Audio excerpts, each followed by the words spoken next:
Have you ever looked at yourself in the mirror late at night when the rest of the world has finally gone quiet and felt like you were staring at a puzzle with half the pieces missing?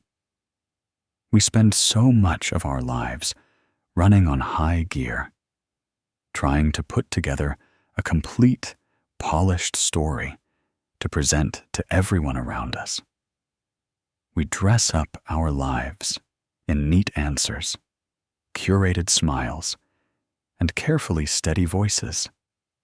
But inside, in the space where no one else can see, the reality feels so much quieter, heavier, and fractured. We carry these hidden, fragile parts of ourselves every single day. We carry the memory of the moments we felt like an absolute failure, the late-night tears we wiped away before morning arrived, the times our emotions felt way too big for the room we were in, and the deep flaws we desperately hope no one else ever notices. It is a lonely kind of labor, isn't it? To hold together a life that feels like it's slowly crumbling in your hands. You walk through your day carrying a heavy chest, hoping that if you just keep moving fast enough, you won't have to look down at what has broken underneath. You answer the doorway calls. You pick up the groceries. You return the texts with quick, reassuring words, all while a quiet voice inside you is whispering that you don't know how much longer you can keep this up. You feel broken, not in a way that is obvious to the world, but in that quiet, aching way where you feel completely disconnected from the person you thought you were supposed to be. If you've been holding your breath for days, weeks, or even years, trying to force all the pieces to stay in place while feeling completely shattered on the inside, I want you to stop right here. Just stop for a second. You don't have to carry the weight of pretending in this space. You don't have to fix anything in this exact moment. You don't have to figure out how to glue the edges back together right now. And you certainly don't have to prove to anyone that you are strong enough to endure this alone. Sometimes, the very first step toward healing isn't fixing the vessel. It's simply finding the courage to sit down among the fragments without running away. It's allowing yourself to say, I am hurt, I am tired, and I don't have it all figured out. It is giving yourself permission to stop performing strength for an audience that isn't even asking for it. There is immense grace in just dropping your hands to your sides and letting the floor hold you for a little while. We tend to think that being broken means we are ruined, that our fractures make us unusable or unlovable. But what if those broken edges are just the places where your true, unfiltered humanity is trying to break through? What if the pieces you are trying so hard to hide are the very parts of you that are crying out for your own softness? Before we move forward and dive deeper into this journey together, let's create a small space of comfort right here. Take a long, slow breath in. Let your shoulders drop away from your ears and release that breath completely. Take a moment right now to leave an affirmation in the comments below, not just for the people who might read it, but as a tender promise to your own heart. I am allowed to be human, and I am learning to welcome all of myself home. Let those words settle into your chest today. Let them be a gentle reminder that even in your most fractured moments, you are still worthy of resting, breathing, and being loved. It is an exhausting, soul-wearying kind of quiet to pretend that everything is completely fine when it feels like your entire internal world is slowly crashing down around you. Think back to a time when something deeply precious to you slipped right through your fingers. Maybe it was a project you poured months of your life, energy, and genuine passion into, only to watch it fall apart in a single afternoon. Maybe it was a long-term relationship that ended with a finality that left you breathless, or a dream you had quietly built your future around that suddenly dissolved into thin air. In those moments, when every instinct inside you wants to collapse, curl up, and just weep for what was lost, what do you usually do? If you're like most of us, you instantly start putting on the armor. You straighten your spine, swallow down the lump in your throat, and put on a brave, unshakable face before you step out the front door. You show up to work, sit at your desk, and force yourself to focus on spreadsheets or meetings. You attend social gatherings, smile at all the right moments, and answer every casual, "How are you doing?" with a smooth, cheerful, and practiced, "Oh, I'm doing great, just keeping busy." We do this so automatically that we hardly even notice the transition anymore. We build this heavy, impenetrable armor crafted out of perfectionism, constant busyness, and forced positivity because we genuinely believe it is keeping us safe. We tell ourselves that if we never show a crack, no one can ever hurt us. We believe that if we keep our lives looking organized, efficient, and calm on the outside, the chaos on the inside won't be able to catch up to us. We wear our ability to keep it all together like a badge of honor, taking pride in how quickly we can pick ourselves up and carry on as if nothing ever happened. But if you pay attention during those rare moments when you finally get into your car alone, or when you step into the shower after a long day, you can feel the true cost of that suit of iron. You can feel how heavy it is to wear armor every single hour of the day. Your shoulders are perpetually up near your ears.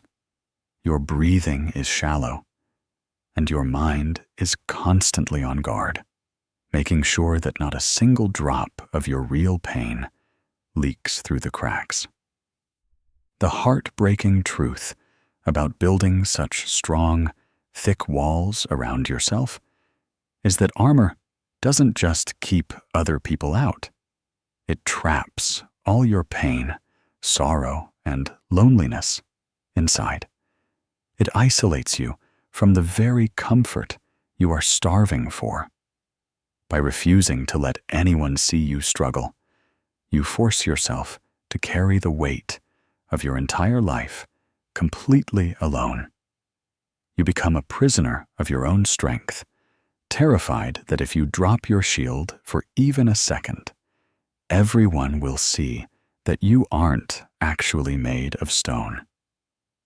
When you live behind that armor for too long, you start to lose touch with who you actually are under all those defensive layers. You forget what it feels like to just be soft, to admit that you are scared, or to ask someone to hold your hand while you figure things out. You trade genuine human connection for the consular, hollow safety of approval. You end up hiding the very parts of yourself that need the most care, the parts that are crying out for a little bit of rest, a little bit of tenderness, and a safe place to finally lay down the heavy burden you were never meant to carry all by yourself. Why do we run so fast and hide so deep from our own brokenness? Why is it that the moment we feel a heavy, uncomfortable emotion rising up inside us, our very first instinct is to push it away, lock it behind a closed door, and pretend it was never there to begin with? If you look back across the timeline of your life, you'll realize that this habit didn't just appear out of nowhere. From the time we are very small, most of us begin absorbing subtle, unspoken messages about what parts of us are acceptable to the world and what parts need to be hidden away. Maybe you were a child with big, overwhelming feelings, and when you cried over a ruined drawing or a lost game, someone told you to stop being so sensitive or to grow up. Maybe you grew up in a home where expressing anger was dangerous, so you learned that to keep the peace, you had to swallow every bit of your frustration until it turned into a quiet, burning ache in your stomach. Or perhaps it happened later in life. Maybe you were in a situation where making a mistake meant you were instantly criticized, labeled as careless, or made to feel like you weren't smart enough to keep up. Slowly, day by day, experience by experience, you learned a very clear lesson. Parts of you were safe to share, and parts of you were a liability. So, to protect yourself, you made a silent bargain with the world. You divided your soul into two separate compartments. In the first box, you put the bright, tidy, easy parts of who you are, your achievements, your kindness, your smiles, your quiet agreeableness. That's the box you proudly display on the kitchen table for everyone to see. But in the second box, you shoved everything else. You packed away your deep self-doubt, your sudden bursts of anxiety, your unspoken regrets, your envy, your grief, and every mistake you've ever made that still makes your stomach twist with shame. You pushed that box into the darkest corner of your closet, leaned against the door, and hoped nobody would ever ask to open it. We hide because we are terrified that if people see what is inside that second box, they will walk away. We are afraid that our messiness makes us unlovable, that our flaws are proof of a fundamental brokenness that can never be fixed. It takes an incredible amount of courage to stop running from that dark closet, because turning around means facing the very things we have spent a lifetime avoiding. As Carl Jung once noted, the most terrifying thing is to accept oneself completely.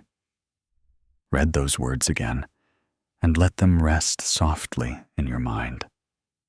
Acceptance is terrifying because it requires us to drop the safety of our neat little categories. It forces us to sit with the messy, unpolished reality of who we are right now without making excuses, without minimizing our pain, and without pretending to be further along the road than we actually are. Accepting yourself completely means stepping into that dark room, pulling out that hidden box, and looking at every single forgotten piece with soft, non-judgmental eyes. It means realizing that those hidden parts aren't toxic or evil. They are simply the hurt, frightened, and unloved aspects of your story that have been waiting in the dark for you to finally come back for them. Have you ever stopped to measure just how much of your daily life is spent silently fighting against yourself? We often wonder why we feel so perpetually drained at the end of the day, even when we haven't done much physical labor. We wake up tired, we go to sleep exhausted, and we carry this quiet, lingering fatigue that a good night's rest just can't seem to touch. We blame it on our busy schedules, our endless to-do lists, or the demands of the world around us. But so much of that deep, bone-weary exhaustion doesn't come from what we are doing on the outside. It comes from the invisible, relentless effort of trying to push down what is happening on the inside. Think about what happens when you try to hold a giant, air-filled beach ball under the surface of a swimming pool. At first, it seems easy enough. You press your hands down on it, submerge it under the water, and try to hold it steady. But to keep that ball completely hidden beneath the surface, your arms have to stay rigid. Your shoulders have to stay tense. You can't relax for even a single second, because the moment your focus wavers, or your grip slips even a fraction of an inch, that ball forcefully shoots straight up out of the water, splashing everywhere and demanding immediate attention. That giant, buoyant ball is your suppressed emotion. It is the deep regret over a choice you made years ago that you still can't forgive yourself for. It is the quiet grief over a loss you never fully let yourself mourn because you had to keep moving. It is the sudden, sharp insecurity that tells you that you aren't capable enough, smart enough, or worthy enough to take up space in the room. Every time those uncomfortable feelings start to rise up toward the surface of your awareness, you use every ounce of your mental energy to push them right back down under the dark water. You tell yourself, "Not right now. I don't have time for this. I can't feel this today. I just need to get through this week." So you keep pushing. You keep holding your breath. You stay constantly occupied, jumping from one task to another, cluttering every quiet moment with background noise, just so you don't have to feel the upward pressure of the things you're trying to hide. But living in a constant state of internal resistance requires an astronomical amount of energy. Your mind and body are working double shifts every single day. One shift to live your actual life, and another shift to run an invisible defense system against your own inner world. The tragic irony of resistance is that it never actually solves the problem. It only preserves it. Whatever you resist persists. When you refuse to feel your grief, it doesn't fade away into nothingness. It quietly solidifies into a dull, lingering numbness that keeps you from feeling genuine joy, too. When you deny your anger or frustration, it doesn't disappear. It settles into your muscles as tight shoulders, a clenched jaw, or a quick, explosive temper over tiny, everyday misunderstandings. By fighting a non-stop war against your true feelings, you become completely disconnected from the present moment. You aren't really sitting with the people you love because half of your awareness is busy holding down the water barrier. You aren't truly resting because your inner system is perpetually on high alert. You are spending all your precious vitality fighting a shadow war where the enemy you are trying to defeat is actually just a scared, hurt part of your own self begging to be felt. To begin making genuine peace with those hidden places inside you, there comes a point where you have to stop running, turn slowly around, and gently look at what you've been fleeing from for so long. For years, you may have treated your deepest insecurities, your sudden outbursts, and your unhealed hurt like monsters hiding under the bed. You've kept the lights on, turned your face away, and tried to pretend those darker corners of your heart didn't exist. But real, lasting healing doesn't begin when we successfully banish our pain. It begins when we finally find the quiet courage to face it. In psychology, Carl Jung referred to these rejected, unseen aspects of our personality as the shadow, observing that until you make the unconscious conscious, it will direct your life, and you will call it fate. Read those words carefully, because they explain so much of the silent chaos we often feel in our daily lives.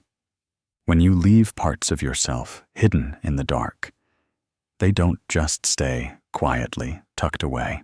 They operate from the background, pulling the strings of your reactions, making choices on your behalf, and shaping your relationships without your conscious permission. Your shadow isn't some evil, irredeemable villain living inside your soul. It is simply the storehouse for everything you felt was unsafe, unacceptable, or unlovable to show when you were growing up. It is made of the raw, unpolished, and untamed parts of your humanity. Meeting your shadow for the first time usually happens in the middle of ordinary, everyday moments. It happens when someone makes an offhand remark during a meeting, and instead of taking it in stride, you feel a sudden, burning surge of overwhelming frustration that feels completely out of proportion to what was actually said. It happens when you see a friend or colleague achieve a dream you've secretly harbored for yourself, and instead of feeling happy for them, a sharp, bitter pang of envy twists in your chest. It happens when you find yourself withdrawing from someone who truly loves you, pushing them away before they get close enough to see the parts of you that you consider broken. In those moments, your first reaction might be a wave of intense shame. You tell yourself, I shouldn't feel this way. Why am I being so petty, so angry, so defensive? What is wrong with me? But if you can pause before that shame takes over, you will see that those sudden, intense reactions aren't proof that you are a bâtardier or defective person. They are actually your shadow, waving its hands in the dark, calling out for your attention. That sudden flash of anger isn't an enemy. It's a part of you that felt dismissed or disrespected, trying to protect your dignity in the only way it knows how. That bitter tang of envy isn't proof of a spiteful heart. It is a quiet, aching reminder of a passion or dream you've given up on and buried deep inside. When you see your shadow for the very first time with soft, non-judgmental eyes, everything begins to change. You stop viewing your difficult emotions as flaws that need to be sliced away, and you start seeing them as wounded parts of your story that are asking to finally be acknowledged, held, and understood. The dark corners of your heart stop being places of terror. They simply become spaces waiting for you to bring a little bit of light back home. What would happen if, the very next time a difficult emotion or an old, familiar flaw raised its head inside you, you chose not to attack yourself for it? For most of us, self-criticism is an automatic reflex. The moment we feel a wave of sudden anxiety, a burst of irrational frustration, or a heavy slump of discouragement, our internal judge immediately steps up to the podium, slams down the gavel, and delivers a harsh, unforgiving verdict.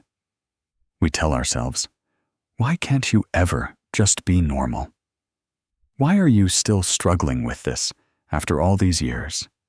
Why do you always have to make things so complicated?" We treat our own hearts with a level of harshness and hostility that we would never, ever dream of inflicting on another living soul. Think for a moment about how you would react if a dear, trusted friend walked into your home, sat down at your kitchen table, and broke down in tears because they made a massive, embarrassing mistake at work or felt completely lost in their personal life. Would you lean over the table and start listing all their past failures? Would you yell at them for feeling sad, or tell them that their emotions were inconvenient and pathetic? Of course you wouldn't. You would soften your gaze. You would lean in close, hand them a warm cup of tea, put a comforting hand on their shoulder, and speak in a gentle, quiet tone. You would ask them, "What happened? Where does it hurt? Tell me everything. I'm right here, listening." You would naturally offer them the gift of curiosity and compassionate presence. Yet, when it comes to the conversation happening inside our own minds, we treat our suffering like an offense, a flaw in our character that needs to be disciplined into silence. Healing truly begins the moment you decide to step down from the judge's bench and pull up a chair next to your pain instead. It starts when you consciously swap out the question, "Why am I so broken?" for the gentler, softer question, "What is this part of me trying to say?" When you replace judgment with genuine curiosity, the entire landscape of your inner world begins to shift. Anxiety stops being a character defect and becomes a warning system from a nervous system that feels unsafe. Anger stops being proof that you are an aggressive or bad person and becomes a quiet guard standing over a boundary that was crossed. Sadness stops being a weakness to hide and becomes a holy expression of how deeply you cared about something you lost. Instead of slamming the door on your difficult feelings or trying to fix them in a panic, curiosity invites you to simply sit with them for a moment without trying to change anything. It allows you to say, "I see you, frustration. I feel you, sorrow. I know you're uncomfortable, but you are allowed to be here right now." when you stop treating your emotional pain as a flaw to be corrected and start treating it as a story waiting to be understood. The war inside your chest finally begins to quiet down. You realize that you don't have to beat yourself into a better version of who you are. You just have to listen to the forgotten, hurt parts of yourself with the exact same tenderness, patience, and warmth that you so freely give to the rest of the world. Nobody ever asks to suffer. Nobody sits down and prays for their heart to be broken, for their life's plans to fall apart, or to be brought down to their knees by a season of overwhelming pain. Suffering is a lonely, cold, and uncomfortable place to reside. When you are in the thick of it, when the ground beneath your feet has cracked open and left you standing among the ruins of what you thought your life was going to be, it is almost impossible to imagine that anything good could ever come out of such deep darkness. During those quiet, heavy nights when you lay awake watching the shadows shift across the ceiling, suffering feels entirely wasteful. It feels like lost time, lost energy, and a cruel thief that came into your life only to steal away your peace, your joy, and your sense of security. But if you look back at the long timeline of your life, or if you listen closely to the stories of the people who carry the deepest, quietest kind of strength, you will notice a strange and tender truth. When everything you thought defined you falls away, something unexpected begins to happen deep within your spirit. You are stripped down to what truly, fundamentally matters. When your outer defenses are broken down, the superficial things we spend so much of our lives chasing, the need for constant approval, the pressure to maintain a perfect image, the trivial worries about keeping up appearances, suddenly lose all their power over you. Pain has a way of sweeping away the noise and forcing you to stand face to face with your core humanity. It is precisely in those moments of deep struggle that your capacity for genuine empathy is built. You cannot truly comfort someone who is walking through a dark, terrifying valley unless you have walked through a valley of your own. You cannot look into the eyes of a person who is drowning in grief or shame and offer them a safe, non-judgmental harbor unless you have felt the heavy weight of those exact same waters in your own lungs. The pain you have endured becomes the soft ground upon which other people can rest when their own worlds are falling apart. The broken places within you aren't just empty, useless voids waiting to be filled or forgotten. They are the exact spots where your deepest compassion, your quietest resilience, and your most authentic wisdom take root. Think of a seed planted deep beneath the cold, dark dirt. To the outside observer, it looks like that seed has been buried, finished, and destroyed by the heavy earth pressing down on top of it. But it is only in that dark, quiet soil that the outer shell breaks open, allowing something entirely new, strong, and capable of reaching for the light to finally begin to grow. Your suffering was never meant to be a permanent mark of dishonor or a life sentence of brokenness. It doesn't mean that your story is ruined or that you are forever damaged goods. Your pain does not disqualify you from living a vibrant, meaningful, and loving life. Rather, it deepens your capacity to experience it. It carves out a larger space inside your heart, a space that was once filled with fear, but can now be filled with a profound appreciation for every small ray of sunshine, every honest connection, and every quiet breath of peace. You never have to be glad that the painful things happened, but you can gently honor the person you are becoming because you survived them. The cracks in your story aren't signs of defeat. They are the holy places where your light finally learns how to shine outward into a hurting world. So how do we actually move from understanding our brokenness in our minds to truly loving these hidden pieces with our whole hearts? It doesn't happen through a sudden, dramatic revelation, nor does it require you to completely transform overnight. It happens through small, quiet, and deeply deliberate acts of radical self-inclusion, practiced in the unglamorous, everyday moments of your life.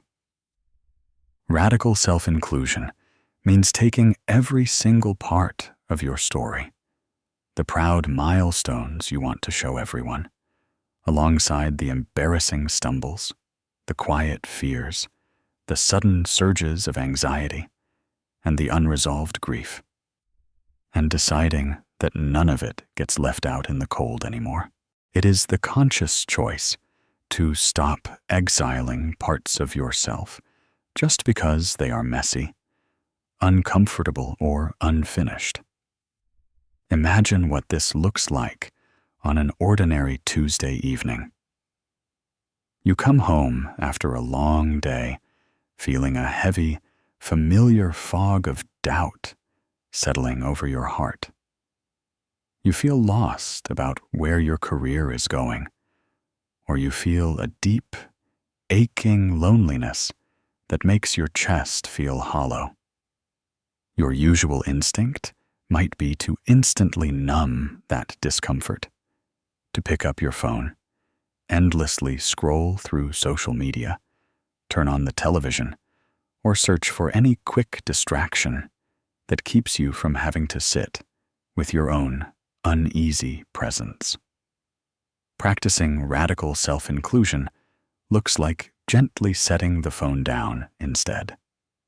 It means staying right there on your couch, placing a warm hand over your own chest, taking a slow breath, and saying to yourself, I am feeling deeply overwhelmed right now, and that is okay.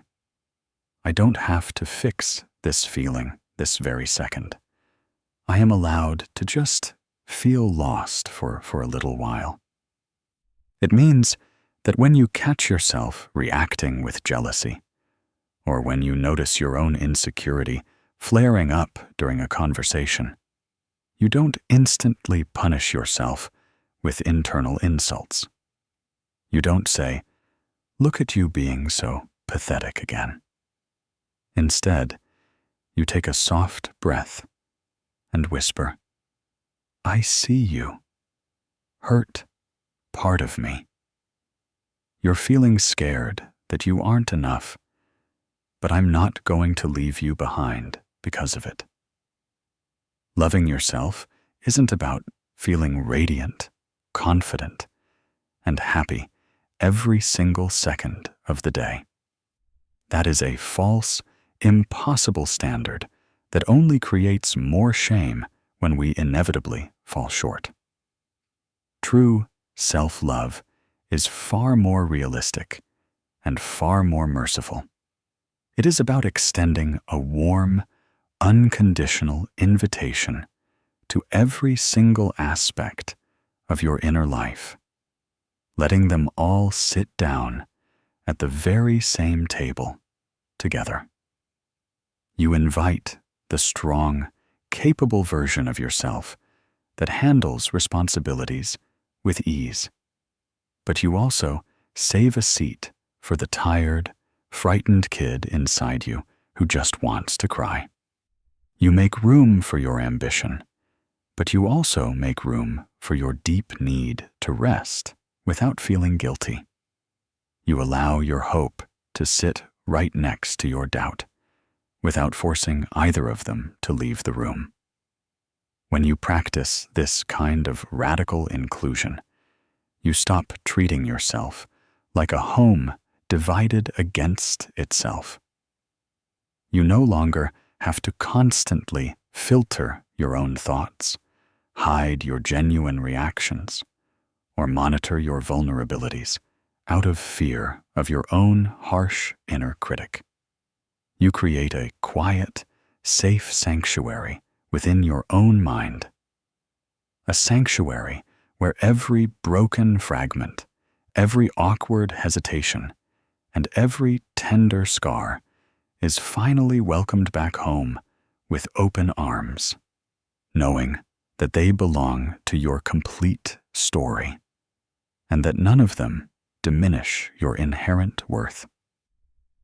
We often confuse the idea of healing with the impossible goal of becoming perfect.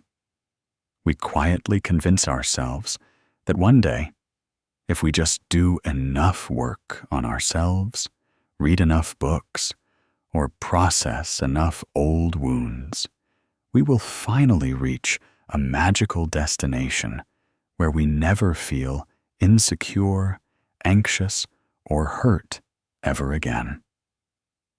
We picture a polished, untouchable version of ourselves standing at the finish line, someone who always says the right thing, never loses their composure, and walks through life without a single trace of doubt or fear. But that picture is an illusion, and holding on to it only keeps us trapped in a subtle, endless cycle of self-dissatisfaction. We end up measuring our real, breathing, complex lives against an unyielding standard of perfection, viewing every bad day, every sudden tear, or every familiar struggle as proof that we have somehow failed at our own healing. True healing was never about erasing your scars or polishing yourself into a flawless, unbreakable crystal. True healing is about integration. It is about wholeness. Carl Jung captured this distinction profoundly when he wrote, "I am not what happened to me.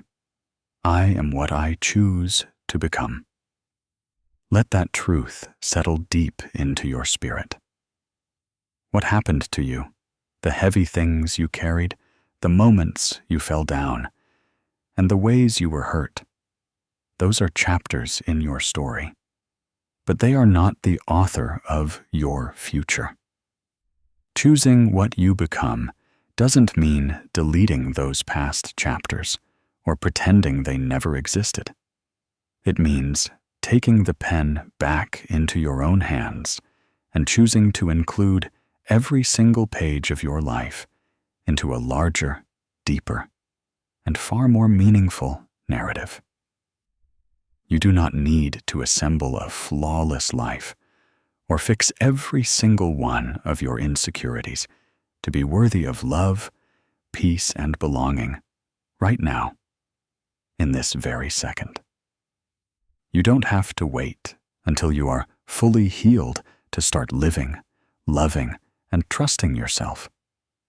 Wholeness doesn't mean the absence of cracks. It means having the courage to embrace the cracks as an essential part of the design. Think of a classic ceramic vase that was once dropped and shattered into dozens of jagged pieces. If a skilled artisan comes along and carefully mends each fracture with gold, the vase isn't restored to its original smooth state. It becomes something entirely different. The golden lines running across its surface don't hide where it was broken. They highlight those exact places with quiet pride.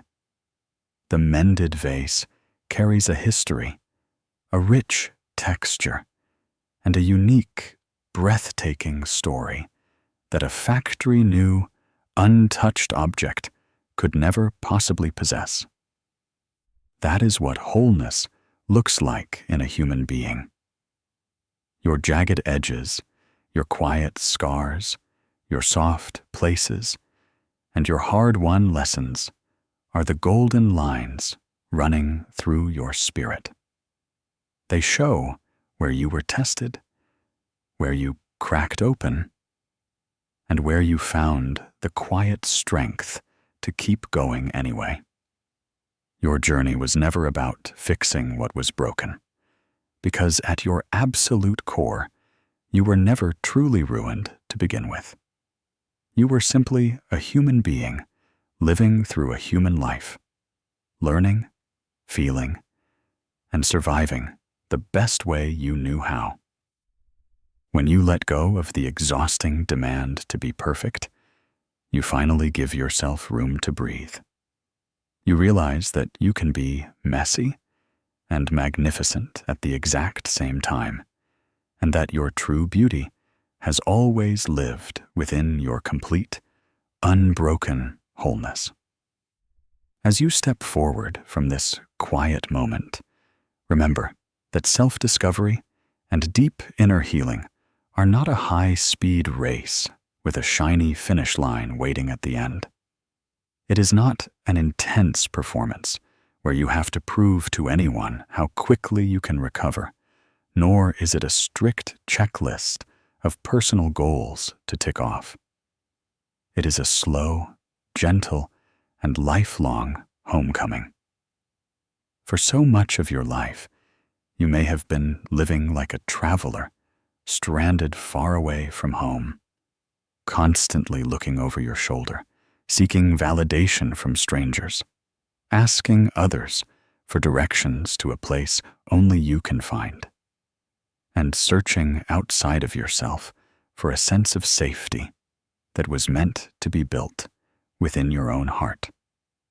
You left the front door of your own soul unlocked and walked away, believing that the broken, uncomfortable, or messy rooms inside you were far too terrifying to ever inhabit again. Returning home to yourself simply means gathering the courage to walk back up those steps, turn the key in the lock, and step through the front door of your own life with open, gentle hands.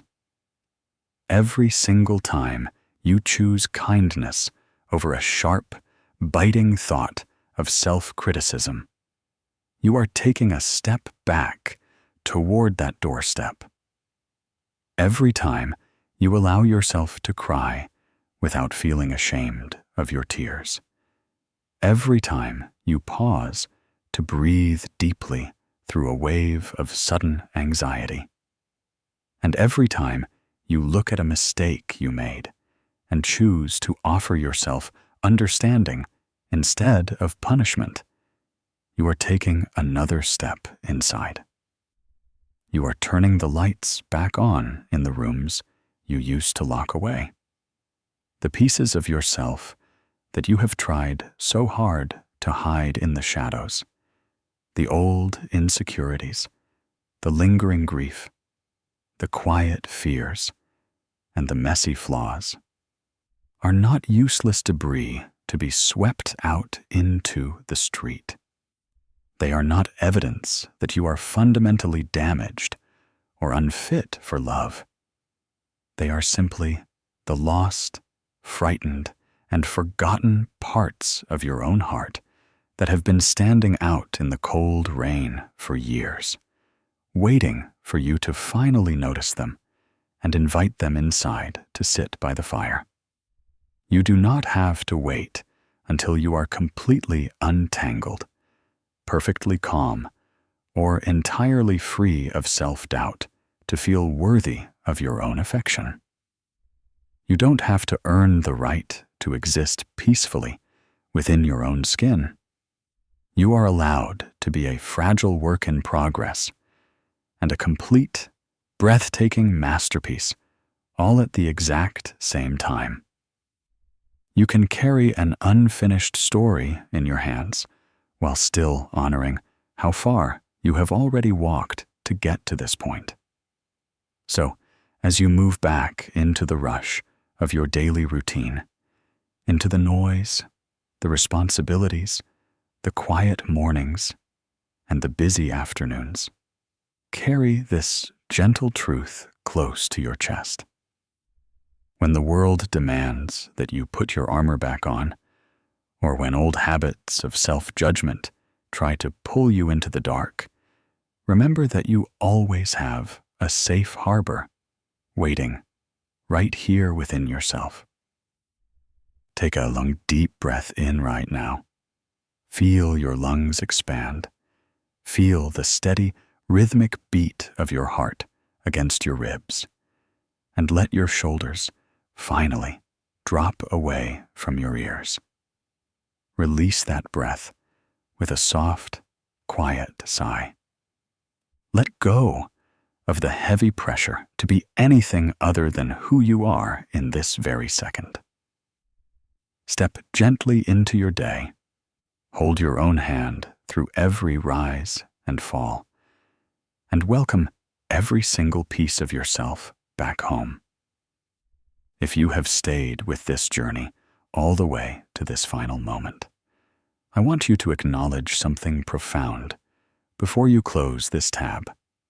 Put down your headphones or step back into the flow of your day. You didn't just listen to words about healing.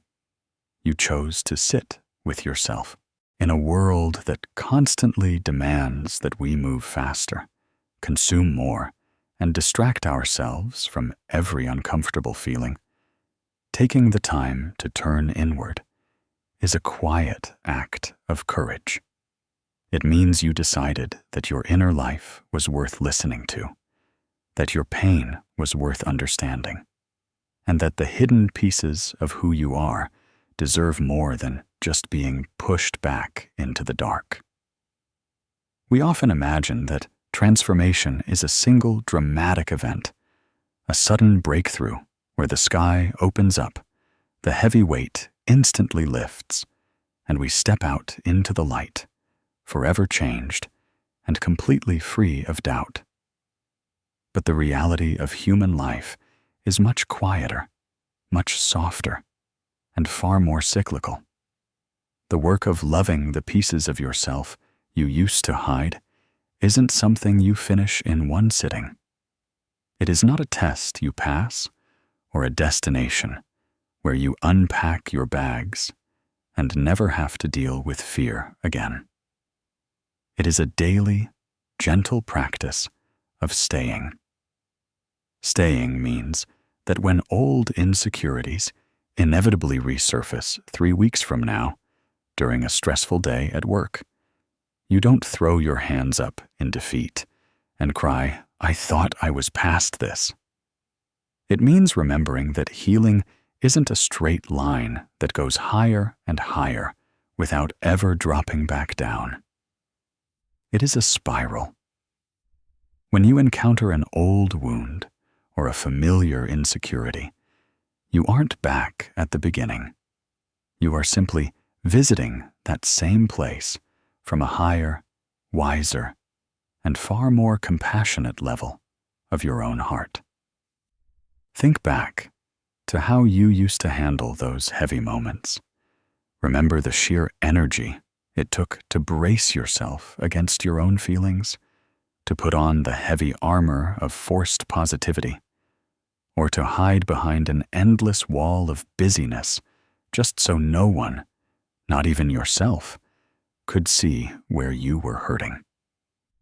You spent so long treating your own heart like a house you had to constantly clean up and sanitize before anyone was allowed inside. You locked away the messy rooms, hid the dusty boxes of old grief, and hoped that as long as the front hallway looked neat, the rest of the house wouldn't matter. But true peace doesn't come from having a house with no messy rooms. It comes from knowing that every single room, no matter how dusty, dark, or cluttered, belongs to you, and that none of those rooms make the house unsafe to live in. As you step away from this space and return to the rhythm of your ordinary life, you will inevitably encounter moments that test this new way of being with yourself. You will make mistakes. You will say the wrong thing, feel a sudden spike of envy, fall back into old patterns of self-criticism, or feel completely overwhelmed by the demands around you. When those moments arrive, and they will, because you are delightfully, undeniably human, I want you to remember the gentle shift we practiced together. Instead of reaching for the old hammer of self-judgment, take a deep, grounding breath. Drop your shoulders away from your ears. Unclench your jaw. Place a hand over your chest. Feel the physical warmth of your own palm against your skin, and remind yourself that you do not need to be perfect to be worthy of your own care. You don't have to fix the feeling before you are allowed to offer yourself kindness. The tenderness comes first. The understanding comes first. The healing follows softly behind. You are not damaged goods waiting for repair. You are not a broken machine that needs new parts. You are a living, breathing, complex human being carrying a story that has been shaped by deep love, deep loss, silent struggles, and quiet triumphs. Every scar on your spirit is proof that you faced something heavy and survived it. Every fracture in your sense of self is a place where your true, unvarnished humanity was allowed to break through the surface. Before we say goodbye and let this shared space gently close, let's leave one final marker on this path together. Leaving an affirmation isn't just a comment on a screen. It is an anchor for your own mind, a quiet commitment that you are making to the person you are becoming. I invite you right now to scroll down to the comments below and write this final declaration in your own words. I release the demand to be perfect. I choose to stand by myself in the light and in the dark. And I welcome every piece of my story back home. Read those words as you type them. Let them echo in the quiet spaces of your chest. Let them be a gentle promise that no matter how loud the world gets, no matter how heavy the road feels, you will never abandon yourself again. You will not exile your pain. You will not lock away your fear. And you will not hide the parts of you that are still learning how to stand tall. Thank you for sharing your time, your energy, and your presence in this space today. You are doing much better than you give yourself credit for.